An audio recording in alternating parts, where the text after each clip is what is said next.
তুমি এত সকালে গোসল করছো কেন? কালকে অনেক কাজ করছি তো, গোসল করার সময় পাইনি।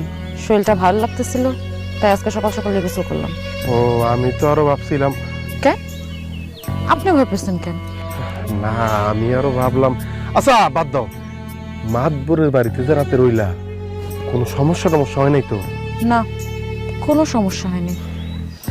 আমি খুব আরামেই ছিলাম, শান্তিতে ছিলাম। ও, আমি তো ভাবছিলাম মাতবর সাহেব আবার। কি আমার গায়ে হাত দিছে কিনা সেটা জানতে চাইতেছেন? আপনি তো আমার মাতবর সাহেবের কাছে বন্ধক দিচ্ছেন। এখন আমি তার বাড়িতে গরু ছাগলের মতো আছি, সে যা বলতেছে তাই করতেছি।